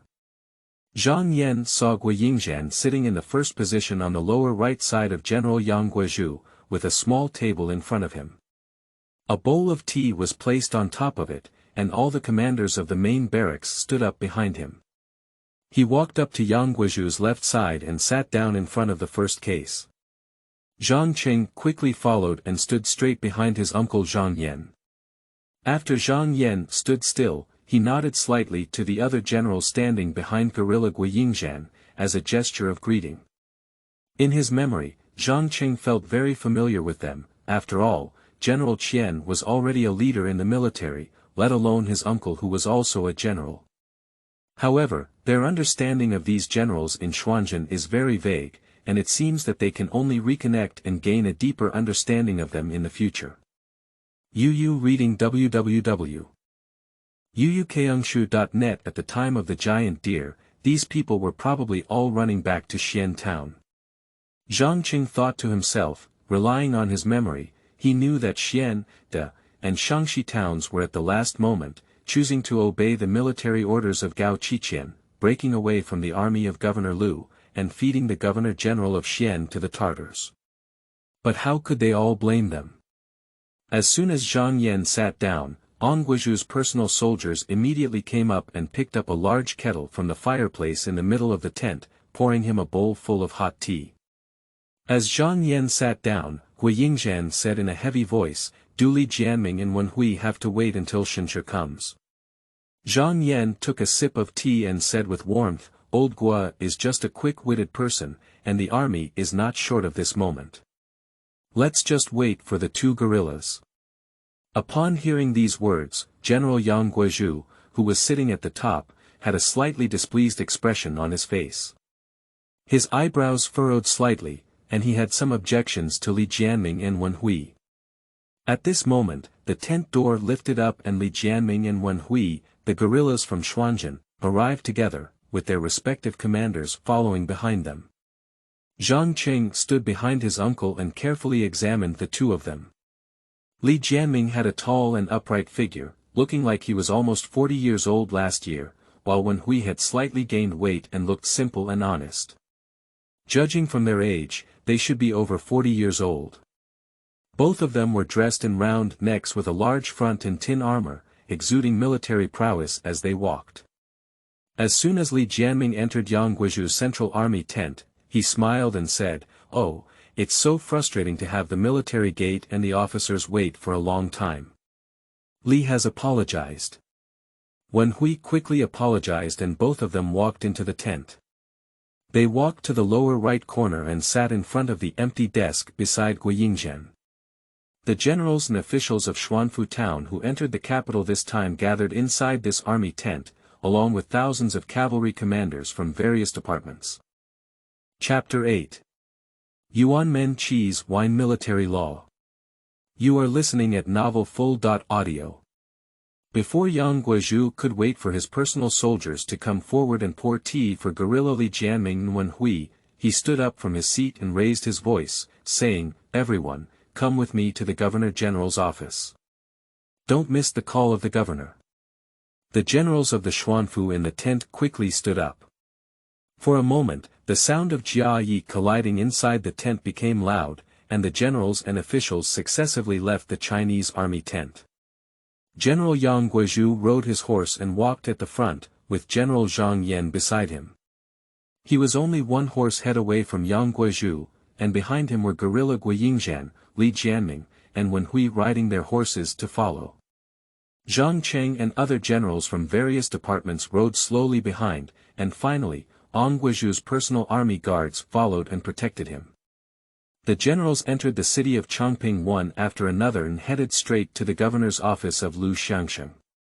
In Chongping city, about 20 steps in front of the governor-general's gate, soldiers wearing helmets and armor jumped off their horses one after another, each in a hurried manner and only casually greeting each other. The generals of the Xuanfu followed Yang Guizhu and jumped off their horses one after another. Yang Guizhu's personal soldiers came over and led the horses of the generals to the side to wait. At this moment, Zhang Cheng heard a deep voice coming from behind him.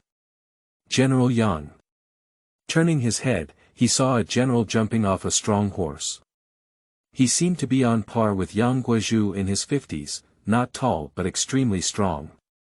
His thick black face was full of wind and frost.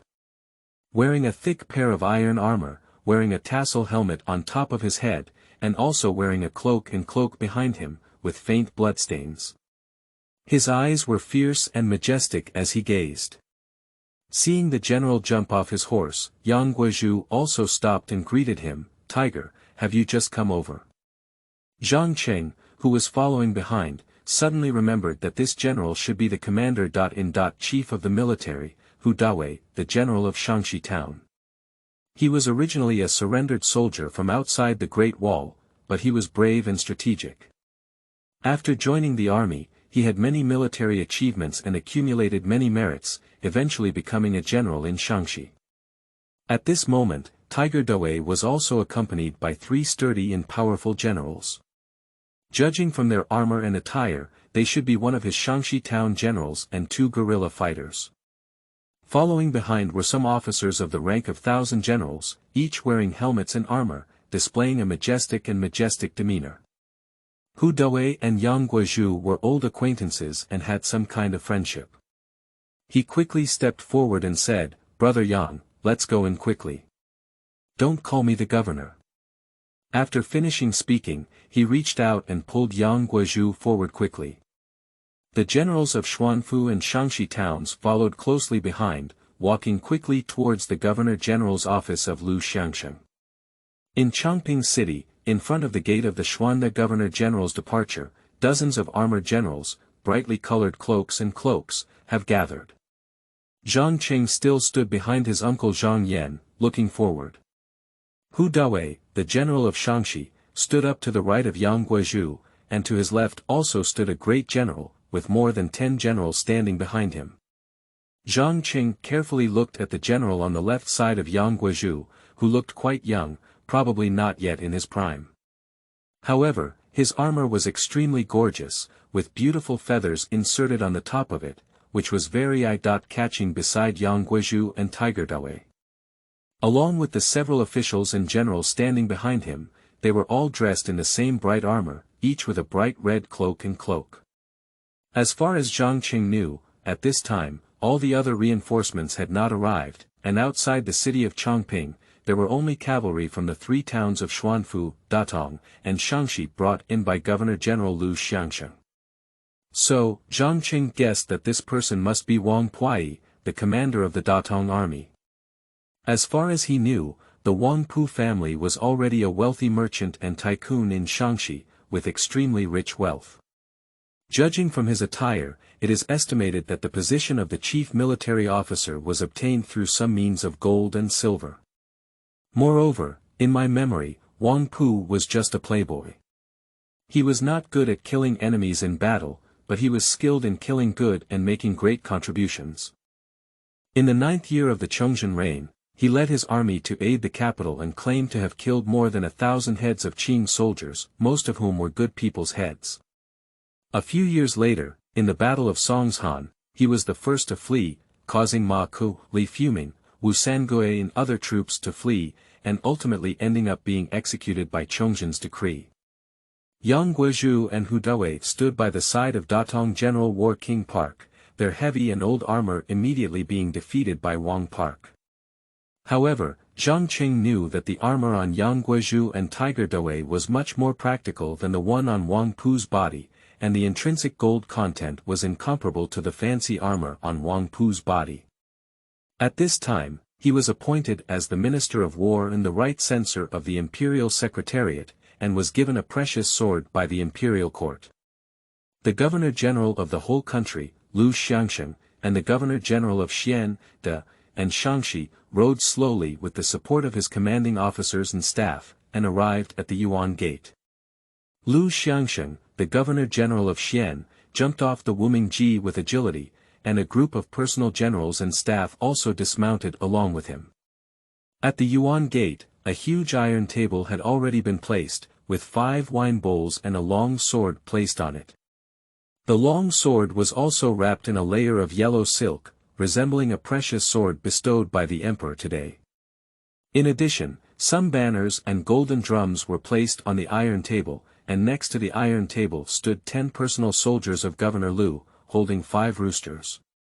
Governor Lu Xiang walked to the iron table in front of the Yuan Gate, with a group of generals and staff closely following him, facing the generals of the 3 towns of Xian, De, and Shaanxi in front of the Yuan Gate. Lu Xiang stood steadily, with deep eyes fixed on the generals of Xian in front of him. A staff member of Lu Xiang emerged from the crowd at this moment, responsible for presiding over the sacrificial ceremony when he announced the slaughter of the animals.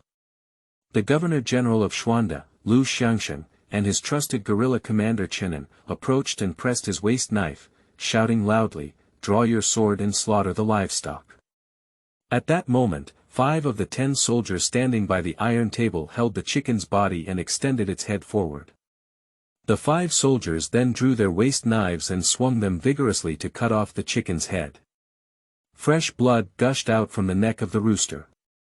The 5 soldiers held headless roosters and walked forward, pouring the fresh red chicken blood into the 5 wine bowls placed on the iron table. The wine and chicken blood mixed together. Governor-General Lu Xiang stepped forward and first picked up the first wine bowl, which was filled with blood wine. He raised the wine bowl above his head and silently prayed. Then, he sprinkled a bowl of blood wine into the sky and used it to offer sacrifices to the heavens. Pick up the second wine bowl again, and after silently offering sacrifices, sprinkle the blood and wine from the wine bowl on the ground to offer sacrifices to the ground. Then he picked up the third wine bowl and placed it flat on his chest, facing east. After silently bowing 3 times, he sprinkled blood and wine on the ground to offer sacrifices to the country. After picking up the 4th wine bowl and silently congratulating, he poured the blood wine from the bowl onto the banners and golden drums placed on the iron table to offer sacrifices to the god of war. Lu Xiang picked up the last wine bowl and held it firmly on his chest. His eyes were deep and full of expectations as he gazed at the generals of Xian, De, and Shangxi in front of him. He loudly said, "With such difficulties and limited reinforcements, we can only rely on the concerted efforts of all the generals to first destroy the morale of the eastern invaders. If there is anyone who does not bravely kill the enemy, the military law will not be forgiven."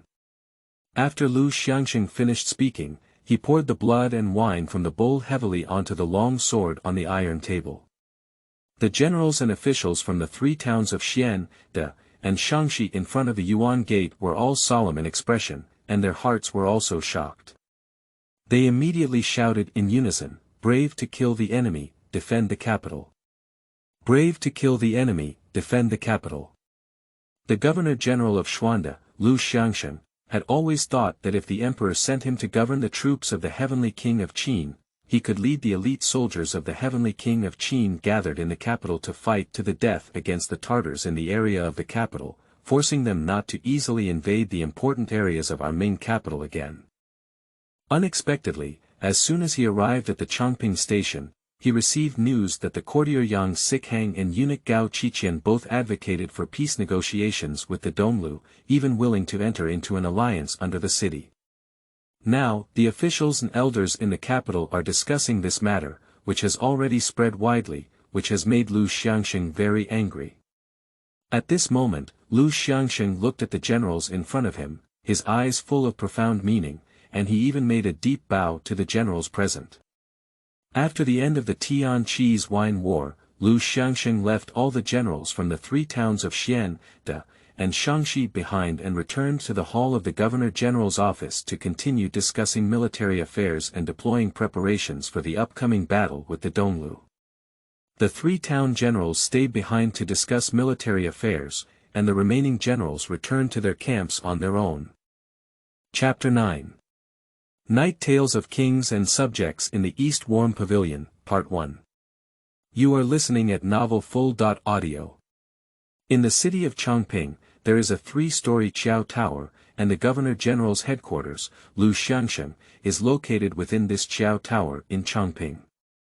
This Qiao Lu is the tallest building in Chongping city. During wartime, it allows for a high and distant view, making it extremely convenient to command battles. As the current emperor has appointed Lu Xiang as the governor of the world's Qinhuang army, soldiers from all over the capital who come to Qinhuang will gather here in the future. With this high and distant view, he can observe the formation of various armies and command and dispatch. So Governor Lu Xiang established his Governor-General's office here. The Governor-General's hall is located on the first floor of the Qiao Tower, with a huge desk placed in the center of the hall. Governor Lu Xiang is sitting steadily in his seat, with a solemn expression on his face. On the lower left side, there are three commander-in-chief sitting in sequence. Yang Guozhu, the commander-in-chief of Xuanfu town, Hu Dawei, the commander-in-chief of Shangxi town, and Wang Pu, the commander-in-chief of Datong town. There are slightly more people on the right, all of whom are close aides in the shogunate of Governor Lu Xiang. Chenan, the commander of the guerrilla camp led by Governor Lu Xiang, stood beside him, holding the imperial sword bestowed upon him by the emperor today. Three generals, be sure to restrain your subordinates and not let the morale of the army scatter or disrupt military discipline, Lu Xiang said from his seat. The three generals loudly agreed, and Lu Xiang said again, the infantry will arrive in 3 days, and we must prepare the camp. At the same time, we must not neglect the patrol to prevent the Donglu cavalry from disturbing our infantry. Yang Guozhu stood up and replied, please rest assured, Governor. I will definitely strengthen my surveillance and not give the Tartars any opportunity to take advantage of it. Hu Dawei and Wang Pu also stood up and loudly said, please rest assured, Governor.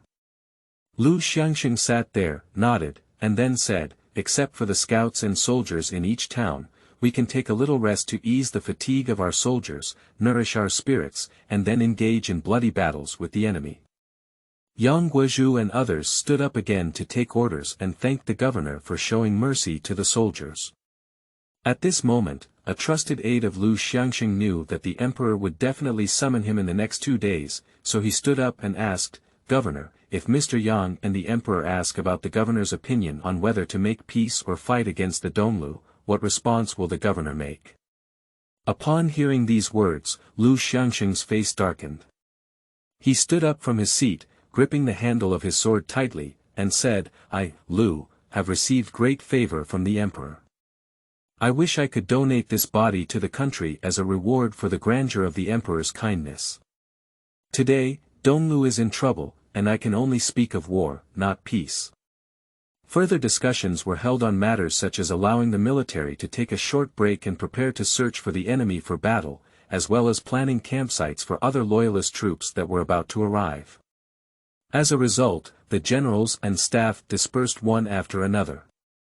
At the time of Su, the city of Beijing had already begun to implement a state of martial law, which is commonly known as martial law in modern times. Soldiers were stationed at major street intersections to guard and check occasional pedestrians. Without a token, it was impossible to pass through. In front of the doors of every household on the streets and alleys, there are red or white paper lanterns hanging. The lights are slightly dim, swaying under the eaves of each household with the night wind.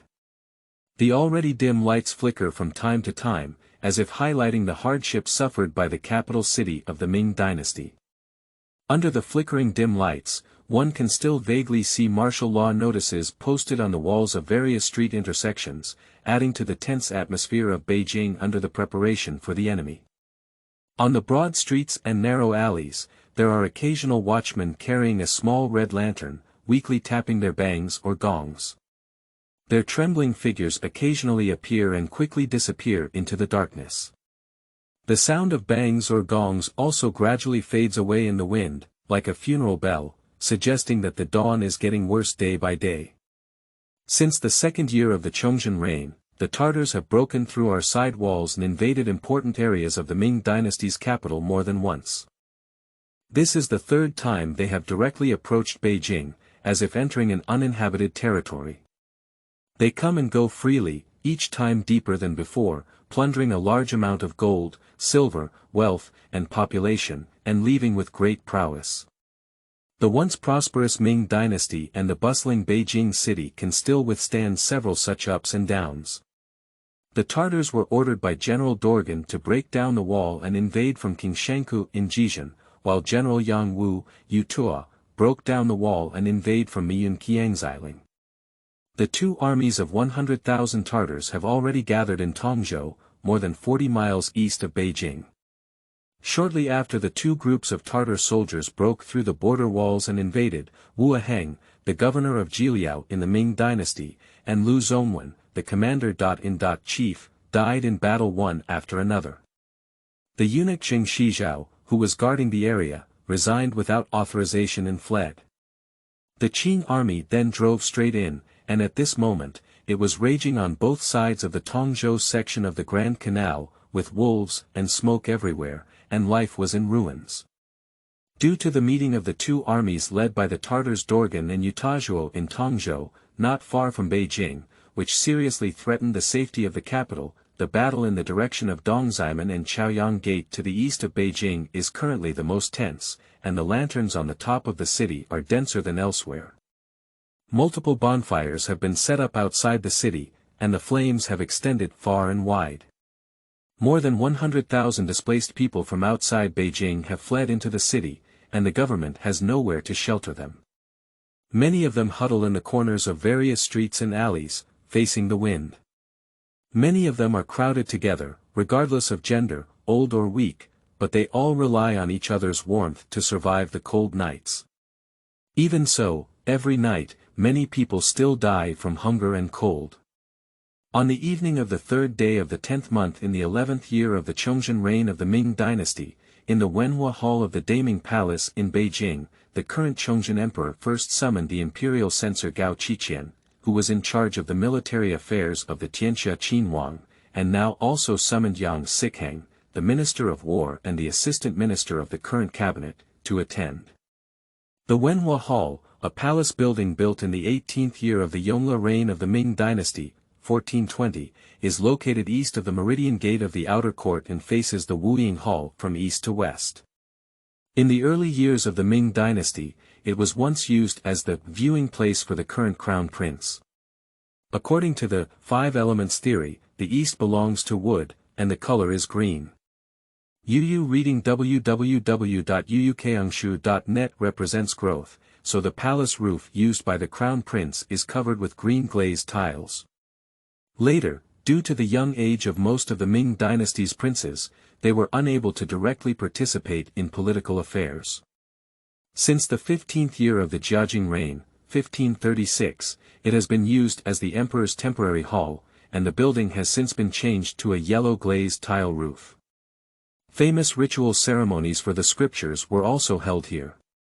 At this moment, in the east warm pavilion of the Wenhua Back Hall, the 2 officials who decided the future fate of the Ming dynasty were sitting with one asking questions and the other standing to answer. The topics discussed were all important matters that could be classified as secrets of the court. Emperor Chongzhen was lying on a carved dragon chair with a yellow cushion, his face slightly haggard, and he was gently asking his courtier Yang Sikhang, "Can Lu Xiang come tonight?" Yang Sikhang stood with his hands down, his face as calm as a pool of stagnant water, without any expression. Upon hearing Chongzhen's question, he replied calmly and respectfully, "Governor Lu Xiang led the reinforcements of Xian, Da, and Shangxi Qinhuang to Chongping by midday, and tonight they will definitely arrive in the capital." Emperor Chongzhen nodded lightly, appearing slightly tired. Years of hard work had caused his physical condition to deteriorate, and he seemed to be quietly pondering something. Yang Sikhang saw that the emperor was no longer inquiring, so he could only hang his hand and stand respectfully by the side, but he dared not take the initiative to say anything to the emperor. How were the various departments of the Beijing camp assigned? Chongzhen suddenly asked. Yang Sikhang didn't dare to directly answer, and after some thought about the recent deployment situation, he organized some language before whispering back. The various battalions in the capital were originally divided into 3 parts, one dedicated to defending the city, and the other stationed at Dongzhimen and Chaoyang Gate to defend the enemy. Originally, there was also one stationed outside Dishengmen to provide support to Chongping. Now that the Qinhuang troops have arrived one after another in various places, Chongping should have no worries. This troop has also been transferred to Chaoyang Gate for defense. Chapter 10. Night Tales of Kings and Subjects in the East Warm Pavilion, Part 2. You are listening at novelfull.audio. What about the security situation inside the city? Chongzhen continued to ask. The defense of the city by the Jingyin army and horse division is sufficient. The red-clad cannons have also been transported to the city and have already been sacrificed. Yang Sikhang, now prepared, directly replied to the emperor's question. Since I ascended the throne to the extreme. Chongzhen said here, pausing for a moment, with a hint of sadness on his face. After a moment of relief, he continued in a low voice, the eastern barbarians have invaded the border 4 times. I have allowed the eastern barbarians to wreak havoc in the capital region, especially in the autumn of the 9th year. It was a great shame to have caused Chongping to fall and disturbed the ancestral tombs. Now, after 2 years, the eastern barbarians have returned and ravaged the capital. What should we do? Upon hearing the emperor's words, Yang Sikhang immediately shuddered all over. He felt as if the Yin wind was caressing his body, and a cold sweat was rising on his forehead. He didn't know how to answer for a moment, so he quickly knelt down and kowtowed, saying, "As my own soldier, I cannot defeat the bandits inside, nor can I capture the eastern prisoners outside. I really deserve to die for this crime. However, given the current situation, the only way is to first concentrate the troops of various loyal kings, do my best to ensure that the capital is worry-free, and then consider a good strategy to drive the prisoners out of the country." Upon hearing this, Chongzhen closed his eyes and remained silent. He leaned his head against the chair for a long time before opening his eyes again and slowly said, "Now that the internal turmoil has not subsided, external troubles have arisen again, and the court has been using military force for years, resulting in significant financial expenses and damage to the vitality of the country and the court. Sir, I would like to inform Lu Xiang that if there is no certainty of victory, it is still best to hold on to it and not unleash it." Shortly after Yang Xicang stood up, he quickly bowed again and whispered, "I will definitely convey this to Lu Xiang." Chongzhen remained calm and continued to ask, "Hong Qingqiu and Sun Chuanting have been working hard to apprehend the intruder. Recently, everything has been going smoothly. Can we eliminate one of them?" Yang Xicang did not directly answer, but silently pondered in his heart before bowing down and answering, "According to reports from Hong Qingqiu and Sun Chuanting, the various groups of bandits entangled in the rebellion have been defeated, annihilated, pacified, and there are very few remaining bandits. Currently, Hong and Sun are leading a large army to relentlessly pursue the rebellion, surrounded and blocked on all sides, and the task is to be completed in one go. If the rebellion wants to go to Hunan, Hubei, and Sichuan, it is impossible and they have to flee north from Shanglua Mountain. Hong Qingqiu has already deployed heavy troops outside Tongguan. Opening the net for thieves, I believe there will be good news in Beijing soon." On the pale face of Emperor Chongzhen, a faint smile that had been absent for a long time flashed, and his spirit was also boosted. He then raised his voice slightly and said, "Sir, please take a seat." Yang Xicang was so excited that he quickly knelt down and kowtowed to show gratitude. Two eunuchs who were serving nearby picked up a shorter sandalwood chair and placed it diagonally opposite the position of Emperor Chongzhen. However, Yang Xicang did not dare to sit firmly on the chair, only sitting 1/3 of his buttocks on it. This posture, if seen on the spot, would be quite comical and uncomfortable. "Give tea," Emperor Chongzhen whispered as he sat down. Yang Xicang quickly stood up again and bowed in gratitude. Chongzhen's spirit slightly perked up, and his drowsiness just now faded away. He took a cup of hot tea from the palace maid's hand, took a shallow sip, and said in a solemn and confident tone, "Offering a thief is already enough to pacify him. Breaking into a thief is a great threat to the imperial court. If he can completely eliminate it, other bandits will be easily annihilated, so there is no need to worry. Your Majesty's view is extremely accurate. Chuang Rebellion is the former unit of the dead thief Lu Xiang, and has always been the most powerful among all the thieves. As long as Chuang Rebellion is eliminated, the other thieves can surrender without fighting." Chongzhen's eyebrows relaxed once again. Thinking of how smoothly the Shaanxi war was going, he couldn't help but feel good. Upon hearing this, he said to Yang Xicang, "If Shaanxi can completely eliminate the bandits, that is, if Hong Qingqiu and Sun Chuanting lead a large army to come to Beijing to serve the king at night, there must be no mistake. Sir, please draft an edict on my behalf, ordering Hong Qingqiu and Sun Chuanting to completely eliminate the bandits and not let anyone escape the net, resulting in future troubles. If there is negligence or ineffective combat, the national law is in place, and I will not tolerate it." Yang Xicang quickly got up and bowed, saying, "My lord, lead the decree." The two of them continued to talk for a while, nothing more than to break through the rebellion and ensure the timely annihilation, making sure to completely annihilate it without omission. Although the bandits have already been pacified, strict precautions must still be taken to prevent them from turning back and wasting the financial resources of the country and the court. The Tartars are already close to Tongzhou, and we need to intensify the urging of various loyal kings and horses to quickly seize the opportunity to enter the capital. At the same time, we should closely monitor the movements of the Tartars, take precautions in advance, and try our best to avoid field battles and battles with them." Finally, Emperor Chongzhen smiled and said to Yang Xicang, "If Lu Xiang can make it to the capital tonight, I can inform him that I will summon him alone on the platform tomorrow morning." As ordered. After Yang Xicang received the edict, he saw that it was getting late and the emperor was also feeling tired. He quickly stood up and kowtowed his head. Xian took leave and came out of the Wenhua hall. On the second night, the campsite in Xuanfu town outside Chongping city was surrounded by sparks. After running around continuously and repairing the camp for another day, all the soldiers have now rested. Of course, in addition to the duty guards responsible for patrolling and guarding, there are also open and hidden posts arranged outside the camp. However, Zhang Cheng, the cavalry commander of Xuanzhen, did not rest. He was leading his personal guard Chen Zhong on a patrol, and not only did he not rest, but also his 3 battalion commanders did not rest. According to Zhang Cheng's request, each battalion commander must patrol the camp every night, and only after there are no problems can he return to the camp to rest.